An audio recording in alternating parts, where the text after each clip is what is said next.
ఒకటి బడ్జెట్ అంటే సాధారణ జనాలకు అదొక బ్రహ్మ పదార్థంగా మాట్లాడుతూ ఉంటారు. కానీ అంతకంటే ఇంకా అసలైన బ్రహ్మ పదార్థం ఒకటి ఉంది. అదేంటంటే ప్రత్యేక హోదా. ఈ అంశం ఇన్నేళ్ళుగా ఇంత నాణ్యత అంశం ఇంకొకటి లేదు. సో దీనిపై అసలు బీజేపీ స్టాండ్ ఏంటి? రేపు మళ్ళీ ఇప్పుడు బడ్జెట్ ప్రవేశపెడుతున్నారు కాబట్టి ఇది ప్రస్తావన వస్తుంది. సో ఏం చేయబోతున్నారు, ఏమొస్తుంది ప్రత్యేక హోదాకి సంబంధించి? వాయిస్ కట్ అవుతుంది చూడు. వాయిస్ కట్ అయినట్లు చెప్పండి.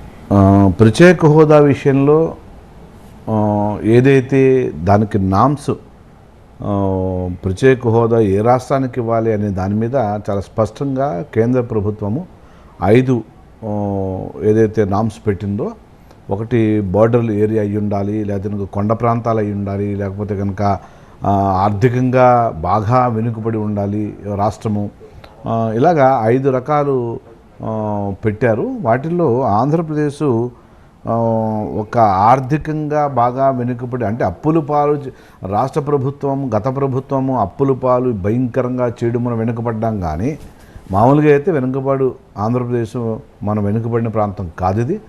సో అంచేత ఏ విధంగా చూసినా ఇది మనం నామ్స్లో రాలేదనేది బీహార్కి ఇవాళే పార్లమెంట్లో చెప్పడం జరిగింది. నిన్న పార్లమెంట్లో బీహార్ కూడా అడుగుతోంది కాబట్టి బీహార్కి లేదని చెప్పడం జరిగింది.